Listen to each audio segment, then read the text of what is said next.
Wow. Wow. Nick just destroyed his microphone, so I guess it's really apropos because we're nearing the end of the use of these microphones. Teaser! Well, let's hope, girl. Let's hope. Listen, first, let's actually let's go back to last week because there were a couple things that the townspeople have spoken about. First and foremost, let's just say that my legal expertise proves right, because a Las Vegas townsperson who works and actually wrote a book or teaches the law on copyright infringement said that people indeed do go to jail for it. So I just want to say that my very much full statement about, Mick potentially going to jail. Right. Well, lock her up. Lock her up immediately. You also had someone reach out to you, a townsperson, from a topic from last week. Oh, but I think it opens up a discussion. Hold on, I have to find it because it's like. Well, while he looks it up, I just want to say, everyone, happy Pride. Gay people are the best. What about trans people? What about bisexuals? What about people of color who are any of those? Huh? Wow. Yeah, shut her ass up. Okay. Her white ass up. Okay, wait. I'm Pioneer Peru. I'm Trailblazer Nick, and this is Pioneers and Trailblazers. Pride Edition. It's been Pride. Well, no, Pride is gonna happen this Sunday, and then next time we record, it'll already be Pride will be gone. Next time we record, Pride won't have happened. It'll be 2 episodes from now until we can actually talk about what happened during Pride. Okay, well, it is Pride Month, so it's still Pride Edition. Talking about the weekend, you know what? Okay, whatever. So I'm not going to say this person's name because I don't know if they want me to say, but I did receive a message. And they said, "Hi Nick, I just got done listening to this week's episode of Pioneers and Trailblazers, and I wanted to ask the question about the LPSG discussion. So I've used this website for 2 reasons. One, to see a collection of content in one place for someone who's a thirst trapper, because sometimes I don't want to scroll through their main page. 2, to see people discuss an OnlyFans creators page. People often talk about what kind of content they upload or prices of the pay-per-view. Now, I also have never heard of anything like you mentioned in the podcast with local gay people, and that is really disgusting and should not be allowed. But I'd love to hear your opinion on those 2 points. Also, I love the podcast. Keep up the good work. Thank you." Is there a location or no? Just no, they didn't give me a location, and I don't want to shout out their name or like their user just in case for privacy reasons. Touchy subject. But I did see to off this townsperson's point. I did see those types of when I did my little research when I looked like whatever last your 2 weeks ago research. I was wearing pants. Dick out research title. No. Okay, dick out research. You seen my dick to like scroll? Yeah, you're like, this is. I want to do that so bad. I've seen clips of girlies who like use their boyfriend's dicks to like jokingly like scroll like on their phone, really? And I just like it's like a porn Twitter thing. Wait, that's so fun. I know, and that's why I want a boyfriend, so I can just do that. But I will say I know just something that reminded me of what you just said. You know what I used to think was like so crazy and so wild? Like when I bought condoms for the very first time when I was like super young, I remember just being like, oh, like how young were you buying condoms? Like I was like what, like 14? Oh, okay. So I like bought a condom. I don't even think I bought it. I think I stole it, to be honest. And then I was like, oh, like I want to jerk off into the condom. I just thought it was like the craziest thing. I know. Like, wee! I know. There was like, I can't remember, but there was a guy that I used to hook up with that was like into that. He would like, when he would jerk off, he'd jerk off into condoms because he was like, there was something about it that turned him on. It was like a kink that he had. Yeah. And I think that's like a thing that a lot of people, well, not like a lot of people, but there is a community. Also, like I always felt like, because I always like jerk off dry. I think we've talked about this. Me too. But like I remember like the few times I've bought lube, I was like, I'm gonna do something crazy today and jerk off and like throw some lube on my dick, and I'm like crazy. I actually have it here. I got some. That's one that we got together after Inside Out 2. Yeah. Oh my god. Oh girl. Wait, we'll get into that. But I got turned outside in. At the children's movie. No, afterwards. Right. Oh, right. Yeah, my dick appointment. Oh, and I gotta talk about that taco I ate because my sort of. Okay. Back to LPSG. No, but back to this. I will say I did see those types of discussions and things, and I do think like, listen, I understand the point of that of like, is it worth it to spend money on this person's OnlyFans or whatever? I get that, and I think there is ways to go about it I don't know, it's just it's like a really thin line versus is. like what's acceptable and like what's kind of like crossing the line. I think when people are taking like these OnlyFans creators content and then just like posting it onto these like message boards or like forums or whatever, just for the purpose of just being like, oh, here's this person stuff so you don't have to pay for it. Listen, I also utilize websites in which I watch OnlyFans videos sometimes for free, and like I'm the one who pays for the two of us. I subscribe to people. I've paid for an OnlyFans and I've talked about it before, and you know, and right now, you know, the funds aren't there for it, and sometimes, you know, you can't help it. You're on a porn website and it just pops up and you're like, oh, and I'm not gonna be like, well, ethically and morally right now I'm gonna not watch this because I didn't pay for it. But I do think, like, I don't know. What are your thoughts? Yeah, my active OnlyFans right now are this guy named Alex Koff, who's like local New York City, who I saw him in some like group scenes, and I kind of liked his vibe, and his dick is really nice, and I like that I know what I'm gonna get with him, you know, which I can just go there and I know I'm gonna like it. And then this porn star named Kaden Gray. I don't know if you all know Kaden Gray. I've seen her work. Miss Kaden Gray, hello. Also Kaden Gray, and actually, you know what? There is something with the trajectory that you see after following a porn star for a while that you're wondering what happened, because, and we're going to talk about hair. He used to have hair when he was like doing studio work. Oh, now he's bald. And now he's bald. But I don't know if it's by choice. And the thing is, like, Kaden Gray does this thing in his content on OnlyFans that he starts every single one of his videos with a disclaimer that talks about like sexual health and getting tested and what condomless sex is. And Kaden Gray, clipping this for socials. I want to go back to my clipping this for socials era. Clipping this for socials, Miss Kaden Gray, because I think it's really cool that you're like providing a fantasy and you're doing all these things, but like you're also talking about like the logistics of what it takes to like be able to do these things. It's just like get tested, you know. He in his like disclaimer, he talks about like, by the way, condom sex is like good, you know, it's a great way for you to prevent this and that, you know. We get you know, it's really nice to see that from an independent creator, because the studios, just like any fucking corporation, they can slap something on whatever, you know, we're hoping they're doing the work, but to see like an independent sex worker, sex content creator, to like be like, yeah, this is what I'm doing for who I'm fucking, and also his dick is so good. Ooh. And so like I kind of want to like be like, you know what happened, you know, like I don't know, like if he just shaves, or like I don't know if it's like wrong to ask like why you have no hair. But I remember scrolling, and I think in one video he had like a vlog in which he talked about it, but I was too horny to watch. I think I want to go back and like revisit his human side, you know, him talking about, right, because like, he is a person. He's a person. But listen, I feel like if that's the reason, and if you're being honest with us, and that being the reason why you want to check out, you know, I feel like if you're gonna go on a website that, or maybe there could be a website that's created that reviews OnlyFans, and you're just like, hey, this is the username, I paid this for this, and they list what they saw, not from the creator, but from the person who consumed it. So you're not like airing out what they're posting, but I mean, if the video evidence or whatever. Yeah. But you're literally describing, like, because you know sometimes like you do pay. I think there should just be like a review section on OnlyFans, like where people should be like allowed, like, and listen, like, or like a comment section, because you know, like you on YouTube videos, people comment. I think there's a reason why there's not. I mean, I'm sure. Is about sex specifically, like that can go so many ways in the wrong direction, you know? So I feel like it could be just easy to find an account that's just like, hey, I purchased this, here's what you're gonna find.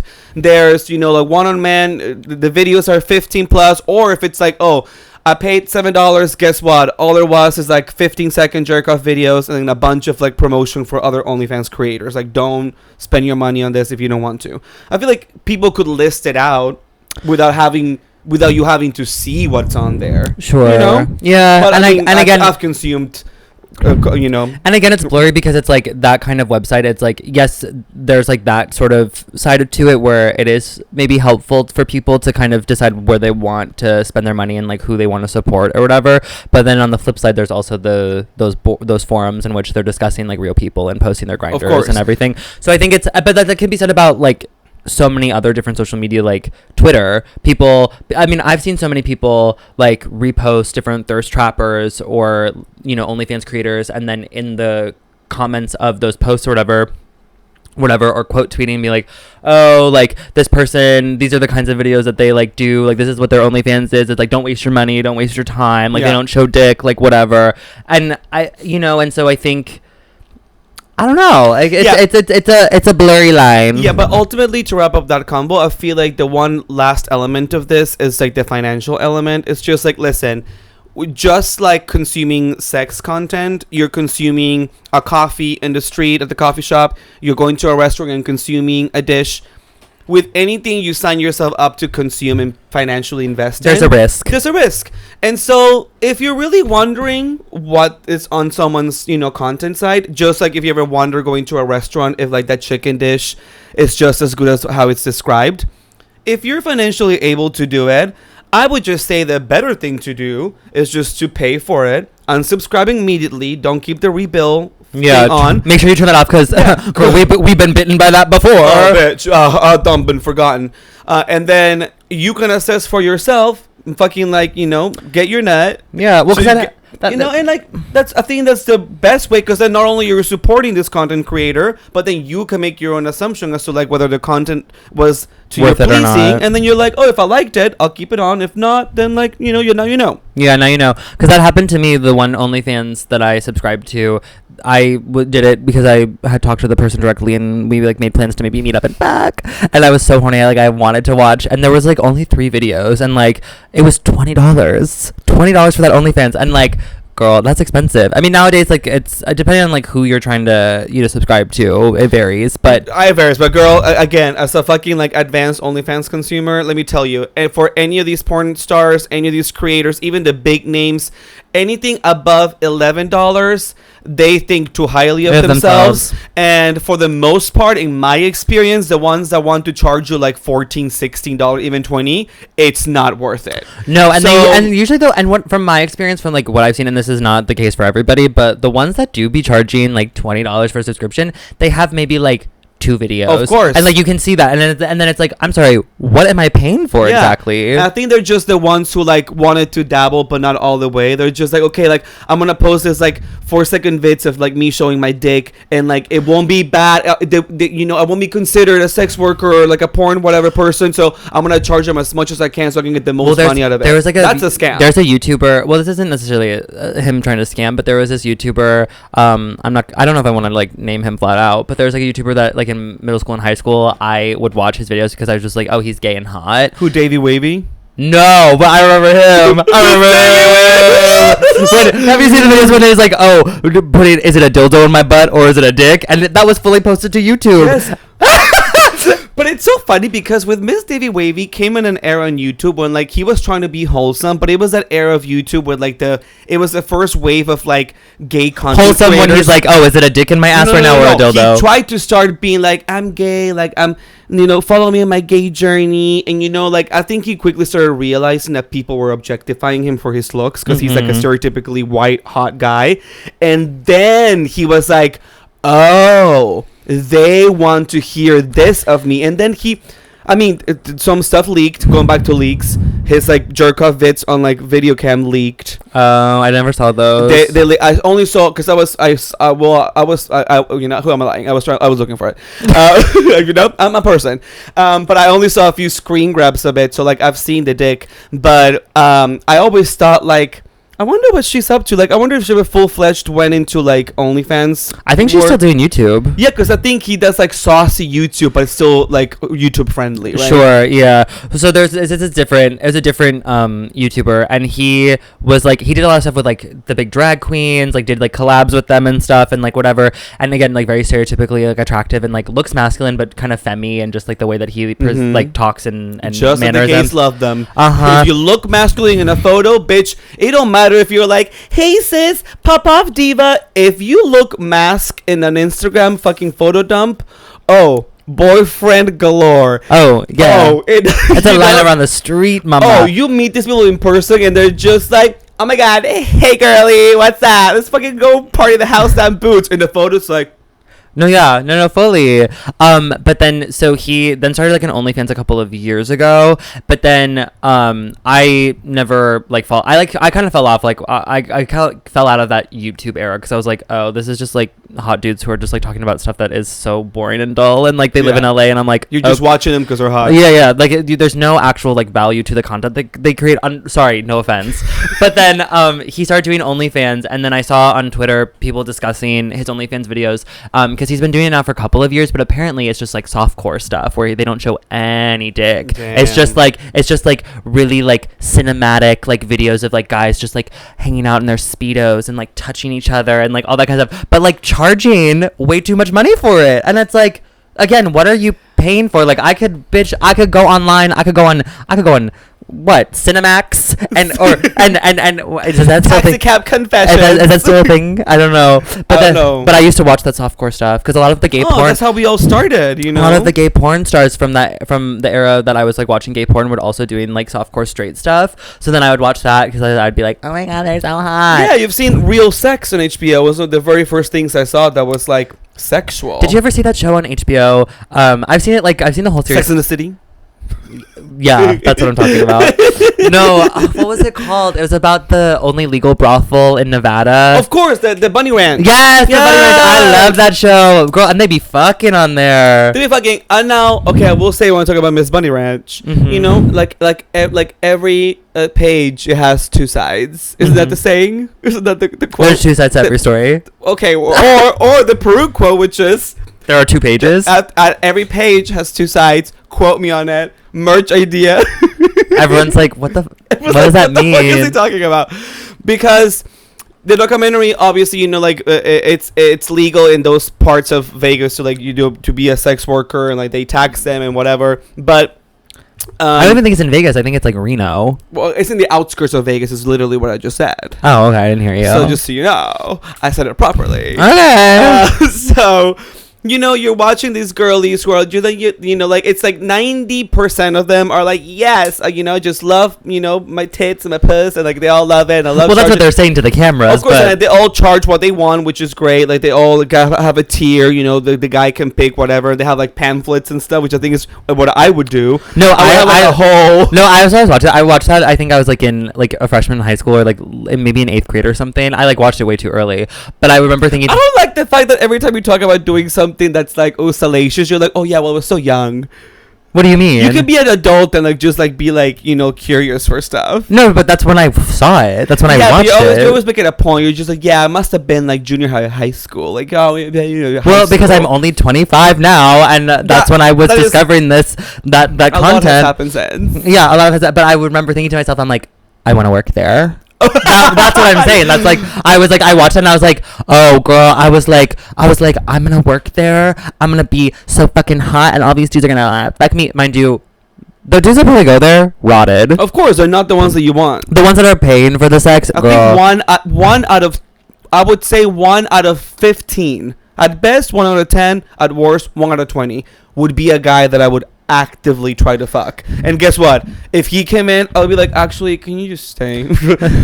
Actually, it's okay. You don't have to pay me. You don't have to pay me. Can you just like, bust me down, please? But then I saw Lisa Ling, who I love, a great journalist, and she. This is America? Well, I love This Is America, but then she made one called This Is Life. Is that what you're referring Yes, to? This Is Life with Lisa Ling. Yeah. The episode about ayahuasca made me never want to do it. Wow, that's not what I got from the entire series of Miss Lisa Ling's career on that No, show. but I just remember watching that episode and I was like, why are these white people going? Because they be white, girl. Going to South America, going on these trips, doing ayahuasca, and then like have like vomiting their like stomachs out. I grew up my dad telling me about ayahuasca. Like, it's just like, what? Like, sure, you know, like, have your experience. But white people just want something that makes them feel alive. Yeah. But anyway, hi whites. Hi my people. Happy Pride. Not white pride. I'm saying happy Pride. I was telling white people happy Pride. Okay. Is what I'm trying to say. Okay, sure. Okay, just for the record. But she had an episode in which she went to the Bunny Ranch. I remember that. And she talked to all of the girlies, and you know, like, for the most part, all of them are like, yes, it's good. It's what. But I mean, again, not to make this about a follow up, but I mean, maybe this is like episode part 2 of last week, because we're touching on a lot of the same topics. Mm-hmm. Men going into sex work is different than women going into sex work. women going into sex work a lot of the times out of necessity and out of not having the same opportunities as the men are having, not being able to thrive in their careers, not able to thrive in their households, just in any sense. Whereas men getting into sex work, it's a different scenario. Gay men getting into sex work can also be different. You know, there's also a lot of people who got into sex work who get kicked out of their homes and just thought that's their what only they could do. option. It's the only option. Listen, I get it, but I'm still of the team that, you know, when it comes to men and women and sex, women are definitely judged a lot more. And somebody in the comments on YouTube actually dissected it pretty well. The stigma when somebody finds something with a man sex related, they just seem to just think it's just like, oh, whatever, men are just being men, like they're just being like horny idiots, whatever, blah, blah, blah. But when it comes to women, it's always from a place of shaming them and judging them And exploitation. And so like there's one girl who like was like the highest paid at the bunny ranch, and like she even had her own thing. She like charged like $500 an hour, like, and she like for overnight it was like at least $3,000. Like, oh, she was living it up, she was doing it. And then she got interviewed and she was just like, listen, was this what I signed up to do? Like, this is what I intended my life to be like? She was like, no, it's not what I wanted to do, but like I found something that it was, you know, good for me. And she had a kid, you know, like I want to do right by my daughter. Yeah. And so like all these things are it's just so interesting, you know. It's just like getting into sex work, whereas, you know, there are some gay men that get into sex work. A lot of these OnlyFans creators that started their OnlyFans because they're just horny fags who just want to show off them having sex, which is great. It's a great thing that if you feel like that's your path. I'm just saying that there's definitely a difference on how people get into it, you know? Sure. And I think also it's easier, I feel like, to capitalize off of the way that you look and like your attractiveness as like a man, because gay men, girl, if you have without being judged, you mean? Yeah, without being judged. Like if you're like hot, like you're like, if you keep it tight, you know, you're kind of like muscly or like even whatever, you're masculine, you know, you have like some sort of like charming characteristics or whatever, like gay men will flock to that, whether or not you're gay, straight, whatever. Yeah, like that's why so many straight men are so successful because they gay bait. And it's not even that. And a lot of these I've been seeing a lot on TikTok. I've been getting back on TikTok recently, just like watching them because I haven't like really been on the app for months, but like I will see live streams that pop up on my For You page of like these straight dudes that are like shirtless and they're trying to promote like their OnlyFans. And so it's like, but they're very clearly straight, and so they're just gay baiting. And then when you actually do sign up for their OnlyFans, it's like, it's just kind of like them, I'm assuming from what I've heard and like read in the comments, it's just like them being shirtless and them like showing off, but never like actually like having sex or like whatever. It's because they're straight and whatever, and their audience is gay. And I think a lot of them have internalized like shame when it comes to that, because it's like, oh, the only people that follow you are gay men. And then as soon as you break that illusion of like, oh, is he or isn't he? He could be kind of bi. As soon as you break that illusion, gay men aren't interested anymore. Of course. Because as soon as like you double down and you're like, no, I'm straight, then it's like, then your gay audience is gone. You know? And so then you kind of have to like, what's the word? You kind of have to what's the word? Like I don't know. It's like, what do you like performing, like pretend, like gesture, court gesture, like you have to gesture, like I'm having a brain fart. I like don't know like what the word is, but it's like having to wait. I don't know. You don't say what the word is, being the faggiest person ever, like showing your fucking nail polish that matches your shirt. You're like, my brat nails. I didn't even realize. On Monday, okay, so this is gonna be a pivot, but on Monday, I stopped smoking weed. That's like my big thing. Congratulations. I got sick temporarily or for a bit.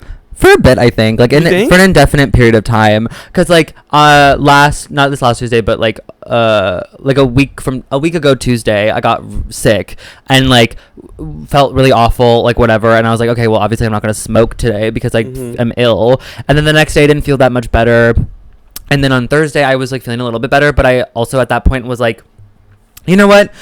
Maybe I just like don't smoke. Maybe I just like, because I was coughing up a lot of mucus, and like I was just like, if I smoke, it's gonna make my mucus situation so much worse. Like my lungs are gonna feel worse. So I was just like, you know what? Let me stop. And by the time I started to feel better, I was like, well, I've made it this far. I was like, I haven't taken a break from smoking in like a year. And so I was like, well, let me just take a tolerance break. So I have not smoked in like a week and a half now, which is like yay. Because there have been moments where I like told myself, you know, I'm gonna stop, you know, and I'm like, you know what, I will take a break, and then it comes to like payday, and I'm like, well, I like, let's do it next week maybe. I was like, we'll circle back, and then, you know, buy more weed, and then I, you know, smoke, and then whatever. But then I realized like I've kind of alluded to a little bit, but I've been having some moments of like figuring out who I am as a person, an identity crisis kind of thing, like what it is that I want to be doing with my life, where am I going, like all this kind of stuff. And I feel like every time I would smoke, it would just exacerbate the feeling of anxiety around it, and like being like, oh my god, like I don't know, like what's going on with my life, like all these different things. And then being out and around people being high made me feel so anxious all of the time, and I just didn't feel like myself. So I was like, you know what, let me just take a break. And ever since stopping, like it's been a week now or whatever, and I just feel like much more clear-headed. I feel much more like ready to like talk to people, like I'm engaging and be social kind of thing. Like don't like whenever I smoke, I just want to be left alone and like not talk to anybody, versus now I'm like, oh, let's address why. And so then on Monday, it was like my writing group that I have normally meets in the evening, and then we ended up postponing it. So I like came home from work and I had like nothing to do. I was like, oh, so normally in this situation I would just get high and like watch a movie or something, and I was like, well, what can I do in the meantime? Like, why would I just like smoke? Like, what is the reason behind that? And I was like, oh, I just hate being bored. And so it makes the boredom of like not having anything to do easier, because it's just like, oh, it distracts you, you know, you kind of go into like your own little world, at least for me personally. So then I was like, okay, well, let's fight against that. I was like, well, what can I do? Because I have weed at home. It's not like I ran out. Like I have it at home, I just haven't smoked it. And I was like, you know what, I'm not gonna smoke it. I'm gonna continue on with my break. I'm gonna honor it. I'm gonna be, you know, make that commitment to myself. So I was like, what can I do to keep myself busy? So I did the sewing project that I put off for literally like a month. It was like fixing Peru's top that he like asked me to fix. And then I was like, okay, so I did that, and then I was like, that took me literally 15 minutes. So then I was like, what now?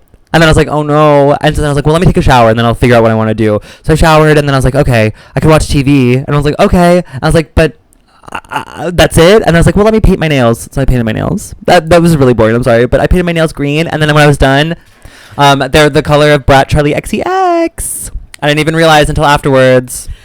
We love, and I will say it wasn't not boring at all, because I'm sure it's very relatable. And I think, like, I guess I can go. I don't even want to like go too long on like what's been happening with me, non-sexual. But you know, because we now in the town halls we can go non-sexual and sexual now. I think we just divide the town halls now, because you know, PG and rated R. PG and rated R, because you know, townspeople, y'all know, you know, like we're not always just talking about sex. Sometimes like life do be happening, and it's been happening to us lately. But it's very relatable, because sometimes what my thing is that I do is eating.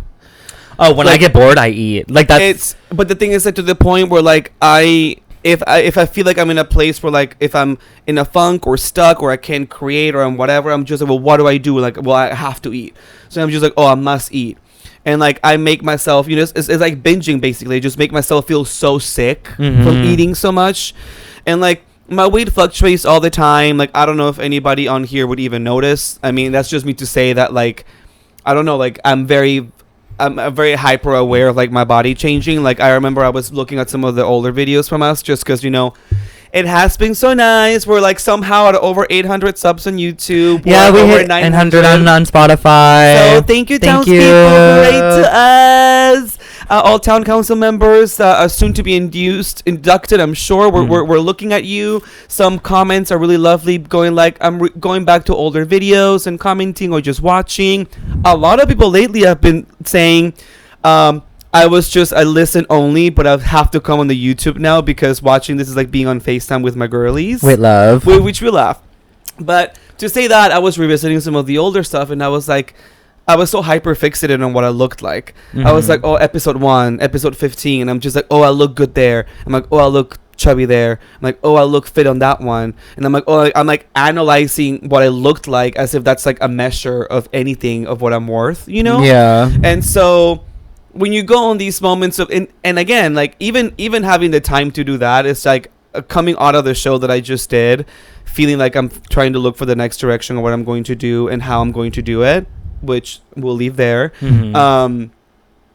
it's like me trying to fill my brain with other stuff and like falling into this like weird routines of being like, well, am I bored or am I uninspired or what am I doing and what am I gonna do to fix it? So it's just like, oh, the healthier thing is like what I did today: wake my ass up early, do a workout, take my dog out, send some emails, be productive.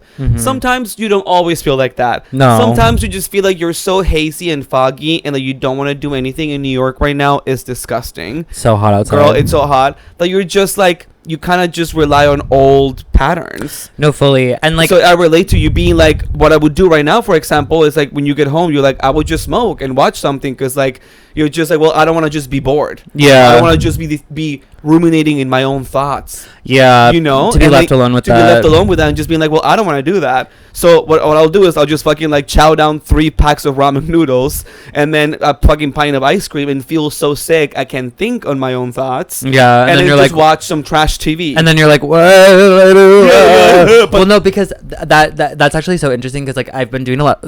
You saying that, and then also like me doing this whole thing of like I'm gonna stop smoking has made me reflect back on when I was a kid. There, I was really overweight as a child, and like I literally doctors told me I was obese, and which is such a mind fuck to hear at like 10 years old, to be told like, oh, you're obese, like you need to be put on a diet and you need to like work out and like all this kind of stuff, and like feel so out of control in your body because like all of that had happened like the summer, like it was the summer like right after like the financial crisis of 2008. It's such like because that's like the time where both of my parents, like my dad lost his job and then my mom had to start going back to work, so then my sisters and I were all left alone in the house like all day every day like for the summer, and we had to take care of ourselves, and so like I would just spend all of the time eating like at home just like watching TV. I watched so much Will and Grace, so I got a lot of like gay content in that way, and I learned about like gay culture and so many stuff like from a young age from watching like, well, I'm a reruns. Jack. No, from watching reruns, and I was like, oh my god, I'm like, I was like, I love Jack, I love Karen, and then I was like, Will needs to fuck me now, like right now. But then wait, quick pause though. Who do you think now as who you are out of the 4, Will, Grace, Karen, or Jack? Who do you think you are? I'm probably a Grace. I was gonna say Grace, but I think I'm kind of not even a Jack. I think I'm more of a Karen. Yeah, because I'm just like, you are kind of a Karen. I'm just kind of crazy. Yeah, but like in a fun way. Yeah. So everybody's like, wait, we love. But so I would do that, and then I would just like eat like crazy because there'd be nothing to do. And like my younger sister had friends in the neighborhood that were her age, so she'd be outside all the time, like hanging out with them, playing with them. And my older sister had like her own things that she was doing and like whatever. And so then I would be like left alone to my own devices, and I would just like sit and eat. So like I gained a lot of weight that summer, and then afterwards that's when like all of these doctors were like, you're obese, and I was like, what? And so then now, I mean, was it affecting your health to the point? Well, I guess. Girl, there was a moment. What was it? Was I in high school? Yeah, I was in high school. Because then like that kind of like that stuck with me. That habit of just like binging like stayed until I was probably like in high school, until my eating disorder like developed. Well, different eating disorder developed. But but there was like a moment where I went for a physical because I had to get a physical to get braces, which was like weird. But I went and got my physical done, and the doctor like listened with his like stethoscope at my heart, and he was like, I think I hear something. And I was like, huh? And he was like, it could be nothing. It could just be, he's like, it might be like a murmur. He was like, I heard a murmur. And he was like, so it's either a hole in your heart murmur, or the gayest word. Murmur. Murmur. He's like, it's either one. He's like, either one, it's a hole in your heart, or 2, it's just the sound of blood going through your arteries. And then he's like, but we need to do a ultrasound. And I was like, oh my god. So then then me and my parents were like, ultrasound? But doctor, I've had sex! No, I felt so fish. I was like, oh, you're gonna do an ultrasound on me? I was like, oh. So then I literally had to I think it was my sophomore year of high school, I had to get called out of school to go get an ultrasound done on my heart. And then I went to like, I literally, they did it on the front, they did like the front of my chest, and then they also did an ultrasound on the back, on my back. And so I had to like lay on my side, and then they're like, do you want to watch a movie while we do it? And I was like, okay. And then they had literally everything on, like from Disney, and they're like, what do you want to watch? And I was like, Tangled. Mind you, I'm 15. I was like, I want to watch Tangled. And they're like, okay. And so then they did the ultrasound or whatever. And then I remember my parents and I being like so nervous because my parents were like, oh my God, like if you have a hole in your heart, you have to have like heart surgery. Like this is like a big deal. And then ended up being fine. It was just like the sound of blood going through my arteries. But like the doctor made us freak the fuck out. And then afterwards, though, they were like, yeah, you know, but this is good that we had this moment because, sweetie, you're obese. And then I was like, oh. I was like, okay. And they're like, so you really gotta, they were like, are you active? Like, do you work out? And I was like, you're like, I'm passive. No, I was like, I dance in musicals.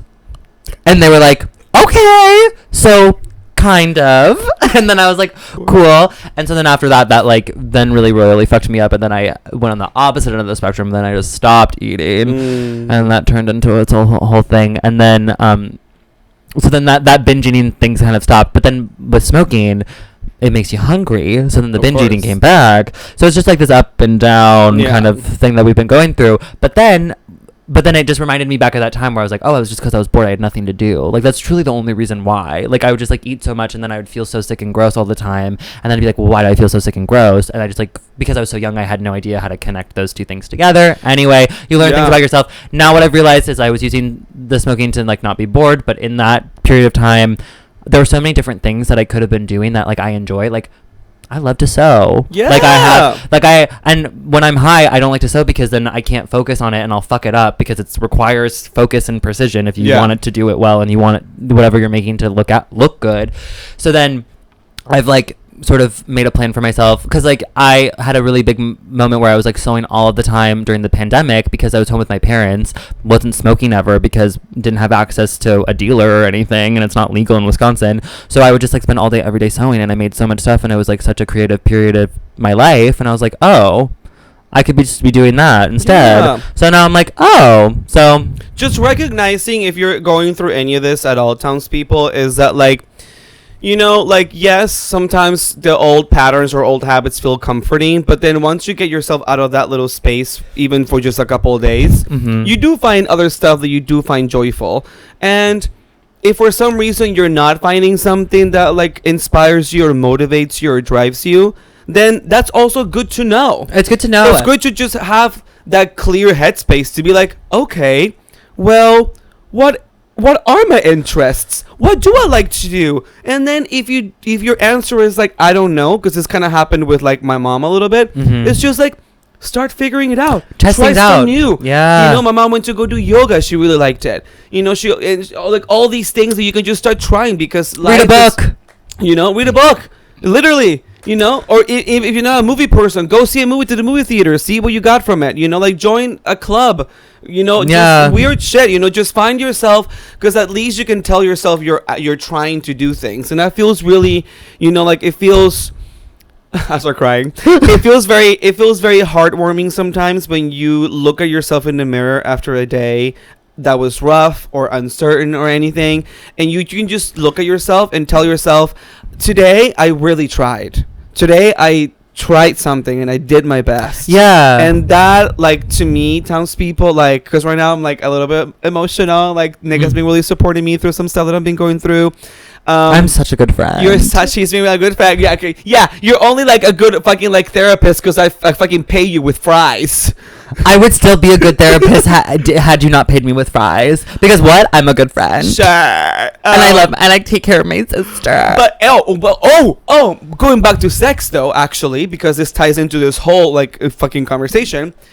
Sometimes, which I've discussed in this podcast, I do fill my uncertainty or anxiety with getting fucking bust down. Yeah, I used to do that all the time. Getting just plowed.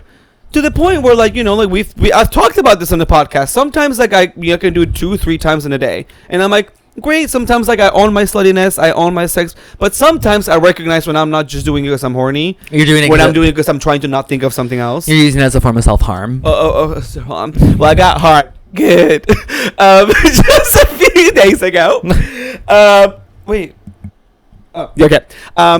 There's this guy on Grindr who has been tapping me. We've been like talking. Wait, can I disclose someone's Grindr tagline? because you can look it up, right? Yeah, that you can just say that. Okay, their bio. Like his like little description of what his name is. You know, when you put your name, people just put emojis or whatever. Because sometimes it's just like, you know, like 69, you for me. I just have it blank. Yeah, mine right now is just the eyes, because like if I'm on, I'm looking. LOL. But oh my god, you're so unique. So unique. But his is like Boy Next Door. And I was like, okay. And so I go on there, and like it's verse bottom, but he's like really cute. He's like kind of like alternative-y looking. He looks like a Long Island boy who's just, you know, has some tattoos, and he has like a farmer's tan, that kind of vibe. Which I later found out he works for like the, I guess, parks, I'll just say. Okay. And so I was like, oh, he's a verse bottom. But sometimes, like, when I'm horny, I'm just like, if there's a verse bottom, I just, like, tap them. Or I say something like, feel like topping. I hate you. Because I'm a go-getter. And so, you know what? Good for you. Good for you. Sometimes it works. Sometimes I don't hear it. And sometimes I hear, like, not today, no, but you're cute. Or, like, not now, but good ass. You know, like, that kind of thing. Not now, good ass. I love that. We have so many titles that have ass in them. I know, but I think we got some good options today, though. So then he responds being like, yeah. And I was like, oh, okay. This was like a couple of weeks ago. We've been keep going back and forth because I've been seeing him on the grid. And like we traded some stuff in the neighborhood, yes. And so on Monday, I believe, or Tuesday. No, Monday. On Monday, he was like, I get off work at 3:30. Can I come over? And I was like, okay. So like sometimes when like these verse bottomies or verse reach out to me and hate me if this is wrong, but I like to get more evidence of you topping. Like, I like to get more evidence of you being able to, like, fulfill the role. It's like an audition, and I'm just, like, looking at your, like, self-tape. Because I can't really... You're like, it's like the experience. Like, you need 5 years of experience on a resume. Like, on a resume. I'm like, I need at least 3 videos of you being dominant, top, or fucking somebody, or, like... What if they don't have that? Well, then you're not fucking? Then sometimes I don't. Wow. So sometimes, like, so with this, you're not gonna. What about you? You literally just said sometimes you gotta take a risk and spend the money on an OnlyFans. Sometimes you gotta take the risk and get fucked by a verse bottom. Yeah, and I've taken that risk, and it has not paid off. So for this one, I was like, okay, he seems like he's really eager. So I was like, okay, sometimes that's a good thing or a bad thing. Because when they're eager, sometimes that means they just haven't had sex in a while, and that's also a red flag. Because not being me, no, because fucking virgin. No, because I'm just saying, like, you know, sometimes we're in a mood to just get fucked, and like I don't want to just be there like on my back while the guy just like enters me twice and then comes. You know, it's not what I was in the mood for.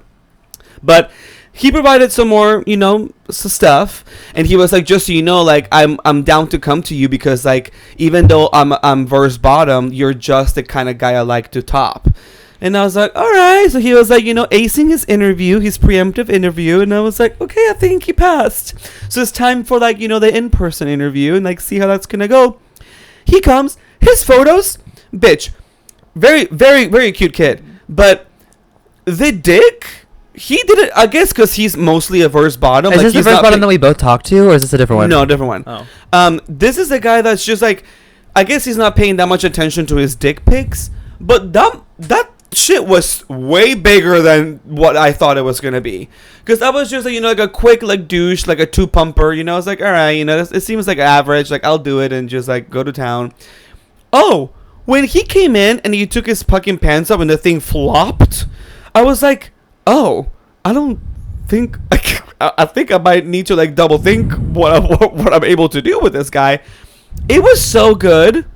He did it so, and he was so nice, and like he had like this hazel eyes that like were kind of like very summer beach boy vibes, like that are like resting like this all the time, like this. Mm-hmm. So he's always like, yeah, you know, kind of like smoker, kind of like LA kind of vibe. Mm-hmm. We have sex, and like I actually end up, he comes as I'm riding him, which I never do. And he told me to do it, and I was like, oh my god, like I'm being crazy. And then he was like, no, I want you to come all over me. And I was like, yes. So like we did it, had such a great time. He was so, it was so funny because before he came into my apartment, he was like, pardon my look, because he had just come from work. And I was like, you don't have to apologize. I was like, this is not like the Met Ball, you know. You're good. And then when he leaves, I'm like kissing him, and he's being really sweet, and like we both give like bottom energy outside of like fucking, but like I liked that because it felt really fun and comfortable. And then he turns around, and then he goes, "By the way, do you ever top?" I was like, "Why do you ask?" He goes, "I'm sorry. That's so rude of me to ask. I'm so sorry. I shouldn't have asked." I was like, "No, it's okay. Why?" He goes, "Because you've got the perfect dick for my hole." And I was like, I was like, first of all, Are you gonna top him? so let's talk about my dick for a second. Listen, Let's. I have a pretty dick. I have a pretty penis. It's uncut. It's nothing to go home and rave about. My assets are like literally in my ass, my hole. Like I talked about it. It's good. You know, like my whatever. Mhm. The dick is just there. It's pretty. It's not ugly. It's just there, you know, for adornment. You know, it's not like I don't have like a big penis. You know, it's just there. I don't have a micro penis either. Okay, but it's a cute one. So for me to get, because this guy was like, what, like 5'11", you know, whatever. Like he was like, you know, actually this like he kind of like think of like a mechanic kind of vibe. You know, like You'll have to show me his profile. yeah. And so I was like, wait, what? When he said that, I was like so taken aback. I was like, wait, what? My Me? dick? Like, my dick is perfect for your hole? My dick is Like, perfect. Tyler, that. My dick is perfect. So I was just like, what's going on?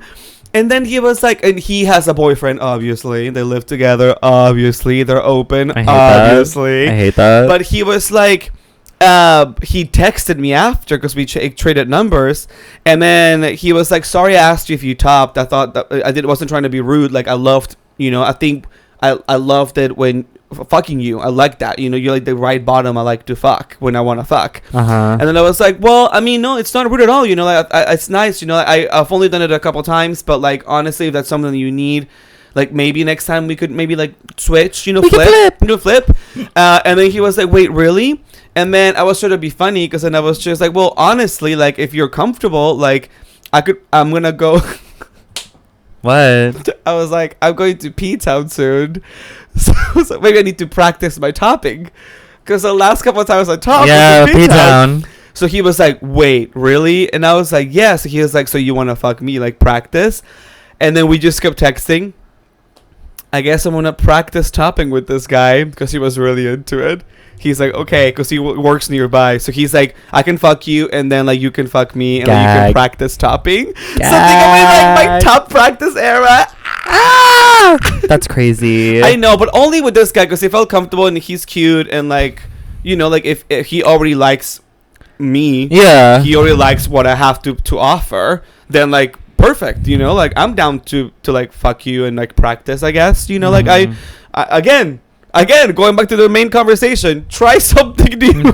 Yes, take a risk. Take a risk. I mean, you weren't at first, you didn't want to, but now here you are. You know, I guess I'm gonna be so I guess more updates on that end soon. Wow. Because I think it is gonna happen. The dick, I liked it. I was surprised at the dick. It was good. I was like, oh, you know, it was one of those. Wow, I haven't had sex in a while. Oh my god. But like not, but by choice, because I'm in my not horny era right now, which again, for those who listen consistently, it fluctuates when I'm horny, when I'm not. And right now we're just like focusing on ourselves. It's like a self-improvement era. Self-improvement, self-betterment. Should we get to the town hall that we never got to talk last week that I want to get to? Because I feel like the exact question. Since the episode today has been so about like our feelings and like patterns and what we want, what we not want, I think it's a perfect topic. It was Juan, a townsperson from Texas, I believe. I forgot, but if not, hi. I think I remember Texas. Who asked, who said, basically was, I live in Texas. I work in finance. I am not happy with my job, and my dream is to move to New York City, but I just don't know how. How do you move to New York City? Okay. Well, my experience is very particular because I moved here for college. So like my experience, I think, comes from like coming here from school. Like I came here at 18, moved here. I'd never been here before. I'd never visited the city. I just kind of was like, you know what? This is the only school that I got into the program that I wanted. So I was like, and I also dreamed of moving to New York eventually. So I was like, I knew it was going to happen. So I guess I was like, let's bite the bullet and just do it now.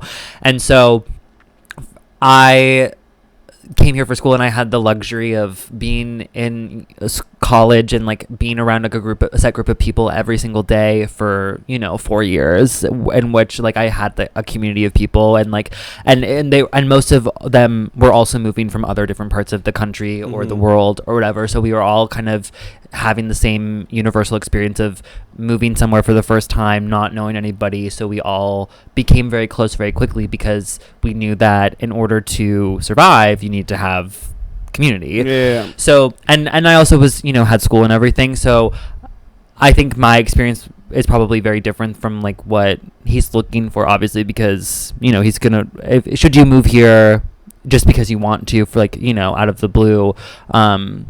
I don't know, because you had a different experience. Yes, I have. And listen, and this is why I was passionate on coming back to this, because I feel like it's inspiring, but it's also, listen. Oh, and by the way, the addendum was also that he wants to work in the visual arts or something of the sort, in some artistic field, either visual or contemporary. Okay. So I feel like the thing was like, I don't want to work in finance anymore, but I don't know how to go to New York. So, okay.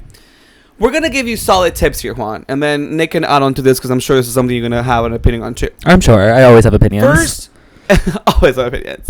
First and foremost, know that living in New York is hard, but it's doable. But it's, I think, that being said, I think some people, when you look, or people talk about moving to New York or living in New York as if it's like you're fighting for your life every single fucking day. It's and not that's like that. not like it's that. It's not the case. It's just as hard as it would be in any other city or any other major like place. It's just that the cost of living is expensive. That exactly. But the thing is, it's manageable. What people don't tell you is if you're looking to move and live in Manhattan and like live in a neighborhood that is popular, for example, like the West Village, Chelsea, the East Village, something, those places are so expensive because everybody wants to live there. Yeah. Those are the most popular places in Manhattan to try to move to, versus like if you were to live in Queens or in Brooklyn. Yeah. If you're willing to. I live in Manhattan, but I live uptown. I live by Harlem. Yeah, so, and I live in Brooklyn, and I live in deep Brooklyn. Like, it takes me like maybe, I mean, depending on the train, like, and where I'm trying to get, it takes me about like 30 minutes to get into Manhattan. Yeah, which is not bad. And and to add on to that, listen, if you don't like commuting, then don't come here, because when I go to, and I don't mind it. I love commuting because I can read a book, writing down my phone, listen to music, podcast. When I go from where I live to Nick and vice versa, it takes literally an hour. Now, some people get stuck in traffic for an hour in Dallas or whatever. LA. So in Houston too. I don't know where in Texas you're from. So these things, the misconception, they're like, wow, it's just crazy. It's just like, what? New York City is just like any other city. It's just more expensive. But there's also the added thing that like it is just a magical place. So it comes with like the difficult things like any city has, but also like the benefits that it is New York City, and like fucking shit happens here all the time. I was having the worst fucking shift at work of my life, like not even recently, which we're not going to talk about, but a few weeks ago. Stressful, stupid, and then like who walks in but Rachel Bloom, and then we're like cracking jokes, and like then like a week ago Katie Holmes also walked in, and I was just having a conversation with her because like she liked the top that I was wearing. She was a bitch to me. I know, and I'm gonna say that. Put that in. Leave that in. I said it. Fuck Katie Holmes. But listen, here's the advice, and I want to give you some tips. Number 1, you have to come visit here and really take a look at what it is that you want to do here. Like, where do you want to live? Where do you see yourself going? If I'm assuming you've been to New York City. Keep talking. I'm assuming it'll make it easier for you to edit. I'm assuming you've already been to New York City, but if you haven't, Mama, you have to come here, spend some time in New York before you make any decisions. Well, some of us didn't. Because you didn't? I had never visited the city. Did you not hear me say that? I had never been here before, but I moved here. You didn't catch that. Because you don't listen to me. Interesting. But you also like knew. I mean, listen, sometimes you just know you fit in a bit. I mean, I knew I was going to love this. Well, no, as soon as I literally, because my family, we stayed in Staten Island because we couldn't afford to stay in a hotel in Manhattan because broke. And so we took the ferry. We drove from Wisconsin to here to New York on a road trip to move me to, for my freshman year. And first of all, longest 16-hour car ride with my family. I wanted to fucking kill myself. And then we get to Staten Island, and then we take the Staten Island ferry over to FiDi, you know, the downtown Manhattan. And as soon as we stepped off the ferry and I stepped onto the island, Manhattan. I literally was like, New York, how great job. I like the island, Manhattan. I know you do. I know you do. Smoke on your pipe. Now you're doing a Latin accent. Ooh, Kazahar. That's the way that they sing it in the song, okay? Sure. Oh, I'm leaving that in too, bitch. I like to be in America. La la la la la America. I was in a production of West Side Story, so. Yeah, as fucking Anita. No, I was a jet. Yeah, exactly. I was Arab. Exactly. But I will say, every person who did play a shark was in brown face. Well, and you know what? Someone else, when you want to bring West Side Story to a small town in Wisconsin. Oh, girl, we joke here. Brown face. Oh, I was calling it White Side Story. I was telling everybody. I said, everyone was like, "Oh, you're in West Side Story," and I go, "Oh no, you mean White Side Story?" And they were like, "Huh?" And I said, "There's no people of color." And the people of color, we had exchange students from China that were in the. And they were the sharks. She put any person who was not white as a shark. Which, I mean, I But guess, did not I guess that makes sense. Well, and there was one She girl. was trying. There was one girl, and I love my friend Mariah played Maria, and love her down. And she knew that she was not right for the role, and they had her in brown face. And there's a photo of us next to each other, and like I am stark pale white, and she is way too tan, and we're like posing or whatever. But there was a girl who should have played Maria, had the talent to do so, whatever, but because she was, I think she was a freshman, the director, who was a crazy psycho, was like, no, ensemble. It was crazy. But anyway, stupid. Anyway, so yeah, just come to New York, figure it out, the vibe. Because if you haven't been here, it is a good idea for you to actually come here and feel it out. Don't just come here to do the touristy stuff. Take a week to really just see what the city and how it operates. Yeah, do your research. And the research is there. I'm sure maybe you have, and if you haven't, literally, girl, go on Google. You'll find a lot of information. Number two, and I have number 2 and number 3 are my biggest ones. Number 2, just know you are going to have to make compromises. Yeah. You are never going to come to New York, especially for the first time, or to move here and not make a compromise. A compromise can be like, maybe you have a nice apartment in Texas, and you're going to have to move here and live in like a tiny fucking like apartment. And have roommates. And have roommates for like 6 months to a year. Maybe the compromise is just you know, you say you're working in finance right now, and you don't want to work in finance anymore. You want to be in the visual arts. Maybe your compromise is going to have to be like finding the one thing that brings you to New York. If you find a job in finance that has an opening in New York and you want to apply for it and you get the job, use it as the thing that brings you to New York. Mm-hmm. Because guess what? We're all here. We're alive. It's not the end of the world. You can always change jobs anytime you want. I know that you don't prefer to work in finance. Nick and I don't prefer to be like working at a restaurant right now. No. But, you know, it's just part of the course. We're trying to make our dreams come true. And just like you, a lot of people come here with a job just to get your bearings here, mm-hmm. and be able to like afford your living. Now, maybe you've saved money, which would be great. Yeah. Maybe if you actually have money saved, or if you would prefer to not come here with a finance job, then save money for a few months or a year or whatnot, and then have the luxury to then move to New York and be like, I'm gonna move to New York. I'm gonna figure it out for a little bit. Figure it out. I have saved enough money for like 6 months at the very least. 3 months, you think? No, 3 months in New York go by like this. You need at least 6 months money saved to pay your apartment and to just be able to live comfortably, if you want to figure it out. Or the opposite, which is come to New York with a job, any job. And listen, girlie, you can even apply to a non-finance job that may not be in the visual arts.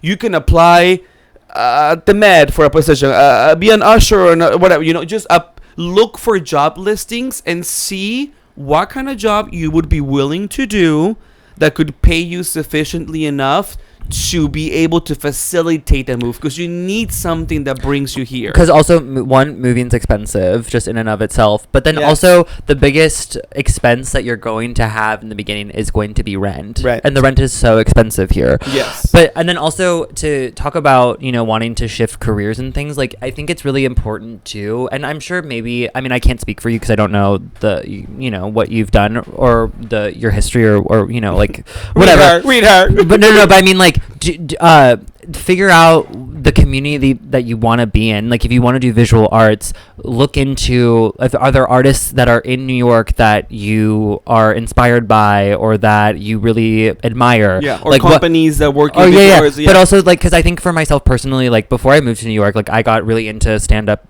when I was in high school, and so I would watch like different stand-up performances of all these different alternative Brooklyn comedians that at the time no one in my small town was even aware of. And so I would like take everything in and I'd be like, oh, where are they performing? Exactly. Well, these are the venues that they're performing at. These are the people that they're spending their times with. These are the different types of like classes or groups that they're a part of. Oh, they're talking about Bushwick. Let me Google Bushwick. What is Bushwick? What's an apartment there? Just go that. Yeah, and like for example, like I think of like I just think of like Kate Berlant and John Early were really formative for me. So like I would watch all of their stuff all the time, and they were constantly talking about like being in Brooklyn and all that kind of stuff, and like seeing the different venues that they're performing at, like the Bell House, and then knowing like, oh, that's a comedy venue that like I should look into, and then like, well, what kind of people are they bringing in to perform, and then also like, oh, they're talking about taking classes at Upright Citizens Brigade or whatever, which is now no longer with us. Rest in peace. But I'm a graduate. But then like figuring out like, oh, and this is like specific for comedy, but like, and I don't know what it would be for like the visual arts, but like same thing. But like figuring out like what kinds of classes these people are taking, what groups are they a part of, because then that way when you get here, unless you know people who already live here, I think like one of the biggest things besides making sure that you can afford to pay for rent is having community. Because otherwise, if you don't have people here or you don't know anyone, it's so difficult to make friends without if you just move here and you're like, oh my god, I don't have anybody, like I feel so lonely. You have to really take it upon yourself to go out and meet people. So it's whether that's taking classes, whether it's going to like a workout class or something. You can meet people that way. You can meet people through anything you like. Anything, and obviously all these things cost money. So again, just remember, like, if the better way would be to come here with a job so you can have a flow of cash to be able to do these things. But again, if you saved enough money, but I mean, really quickly on what you're saying, listen, community in New York, you will find community. Don't be afraid of coming here because you will find your people, but it takes time and time, because it's not going to happen overnight. It's not. And I think that's like a thing. Again, I'm very privileged because I was able to come here at such a young age, and I was in a community of people from the get-go because I was here for college and we were all in the same environment. And I'm very privileged because I'm a really social person and I just make friends everywhere I go. Right, but when I graduated and I first started working in restaurants or whatever, there were so many people that I was encountering at my job that had just moved here like a year before, and they still didn't have a community of people, and they were not upset about it, but would express how lonely they feel and felt like they didn't have enough friends or whatever. And so that's like the thing is that you really have to take it upon yourself to put yourself out there in a way to meet people. And yes, it's gonna feel weird, and it's gonna feel, especially if you're more an introverted person than an extroverted person, like it's gonna feel uncomfortable at first, and like not everybody you're not gonna vibe with everybody, and that's okay.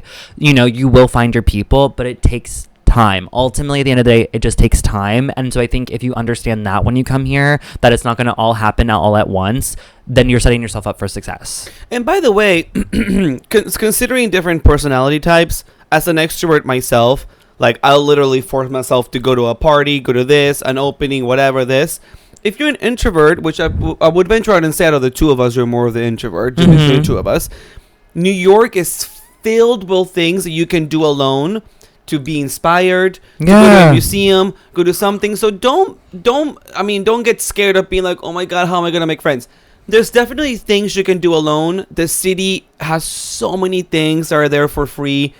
Walking through Central Park, going downtown, crossing the Brooklyn Bridge, going to Dumbo, going to the freaking like Prospect Park, you know, like there's so many things you can do on your own to just feel inspired to be in the city that you so much want to be a part of. And so find those motivations. And these museums, they oftentimes have like special weekends where like it's free admission and like things, or pay what you wish and don't feel embarrassed, honey. I still go to the Met and pay $5. Oh, I pay $1. Oh, the last time I went to the Met, they're like, how much do you want to pay? And I said, here's my $1. Yeah, and the woman was like, okay. Yeah.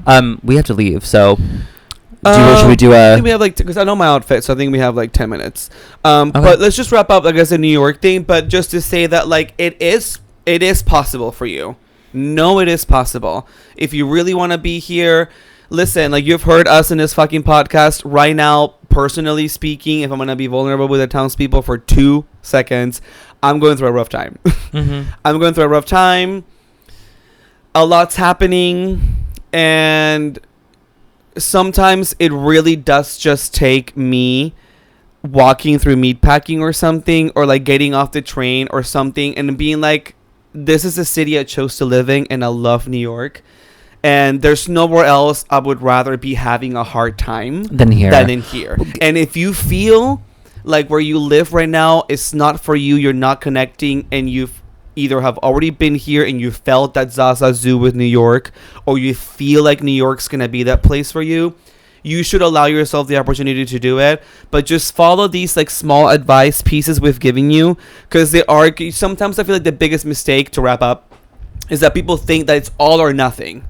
Like, and we thought that too. I mean, I thought that too when I moved in here. I was like, okay, well, in 6 months I'm going to be on Broadway and I'm going to be this, I'm going to be acting. And like, mind you, when I moved to New York, my first 6 months, I did get my equity card and I did go on a tour. Mm-hmm. And I got an agent, which is crazy. But then things turned. Yeah. Things will always turn. It happens. But then, like, girl, when you come in here, like, it's not always going to be easy. It's not always going to be whatever. But, I mean, it is kind of like great to be here. Well, and I also think like you can also I don't think you should beat yourself up either should you come here and it's not what you expected it to be, because there's nothing wrong with trying, and then if it didn't work out, it's like great, you can love New York and you can, like, you know, you can live here, you know, but just know that maybe it's not the right time. Because I have a friend that's going through something very similar, where he moved here last summer and like he gave himself like a year to like really kind of make some progress in his career and like really kind of get his footing, and ultimately it's not really turning out the way that he wanted to, and so he's expressed that he feels like he's kind of failed, and I have kept reminding him like, no, like that's not failure at all, like it's okay, these things happen, you know, it doesn't matter where you are, you know, you're these moments like fluctuate and whatever, and sometimes it's just not the right time for you, you know, you can always come back, you know, you can leave and you can come back. You can, and this is going to be probably the most inspirational thing I can tell you. Mm-hmm. I've left New York 3 times.